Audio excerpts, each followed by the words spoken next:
हैदराबाद से लगभग 220 किलोमीटर दूर तेलंगाना के खम्मम जिले में येलनाडु नाम का एक स्थान है। उस गांव में एक ऐसा मंदिर है जहां प्रमाण मिलता है कि हनुमान जी ने भी विवाह किया था, क्योंकि इस मंदिर में हनुमान जी अपनी पत्नी के साथ विद्यमान हैं। यानी कि इस मंदिर में हनुमान जी के साथ उनकी पत्नी की मूर्ति भी स्थापित है और दोनों के साथ में पूजा की जाती है।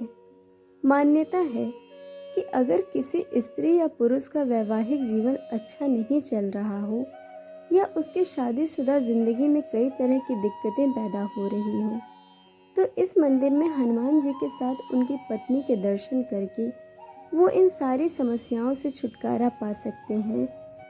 कहते हैं कि संकट मोचन हनुमान का उनकी पत्नी के साथ दर्शन करने से पति पत्नी के बीच के सारे तनाव खत्म हो जाते हैं, क्योंकि इस मंदिर में हनुमान जी के साथ उनकी पत्नी की कृपा भी प्राप्त होती है। हनुमान जी की पत्नी का नाम सुवर्चला है, जो सूर्य देव के तेज से प्रकट हुई थी और हनुमान जी से विवाह करने के पश्चात वो वापस उनके तेज में विलीन हो गईं, क्योंकि इनका जन्म सिर्फ इसीलिए हुआ था ताकि वो बजरंग बली से शादी कर सकें। पराशर संहिता में भी हनुमान जी की पत्नी सुवर्चला और उनके विवाह के बारे में बताया गया है। सवाल ये है कि संकट मोचन हनुमान जी को किस कारण ब्रह्मचारी होते हुए भी विवाह करना पड़ा। इसके पीछे की कथा के अनुसार सभी देवताओं ने मिलकर यह तय किया कि पवन पुत्र हनुमान की शिक्षा भगवान सूर्य देंगे, जिसके बाद हनुमान जी को ज्ञान प्राप्त करने के लिए सूर्य देव के पास भेजा गया। सबसे पहले सूर्य देव ने हनुमान जी का संस्कारों का ज्ञान दिया। इसके अलावा भगवान सूर्य 9 तरह की दिव्य विद्याएं जानते थे और एक के बाद एक उन्होंने इन 9 विद्याओं का ज्ञान मारुति को देना शुरू किया। समय बीतने के साथ सूर्यदेव हनुमान जी को 5 विद्याएं सिखा चुके थे, लेकिन जब बाकी 4 विद्याओं की बारी आई तो वो संकोच करने लगी, क्योंकि उन 4 विद्याओं के लिए हनुमान जी का वैवाहिक होना जरूरी था।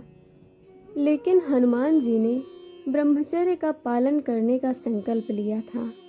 ऐसे में उनका विवाहित होना संभव नहीं था और इस सूर्यदेव द्वारा वो ज्ञान सिर्फ उन्हीं लोगों को मिलता था जो विवाहित होते थे।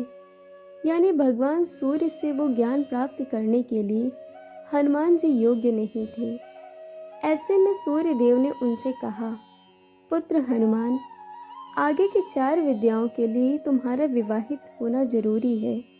इसीलिए मैं अपने तेज से एक कन्या प्रकट करूंगा और तुम्हें उससे विवाह करना होगा, ताकि मैं तुम्हें बाकी 4 विद्याएं सिखा सकूं। लेकिन इससे तुम्हारा ब्रह्मचर्य का संकल्प नहीं टूटेगा, क्योंकि तुम्हारे ज्ञान प्राप्त करने के बाद वो कन्या वापस से मुझ में समा जाएगी।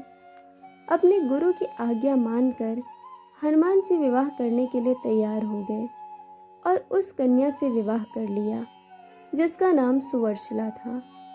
हनुमान जी के बाकी 4 विद्याओं का ज्ञान प्राप्त करने के बाद वो कन्या वापस भगवान सूर्य में समा गई और इस तरह मारुति नंदन विवाह के बंधन में तो बंधी, लेकिन उनका मानसिक और शारीरिक रूप से वो हमेशा ब्रह्मचारी रहे।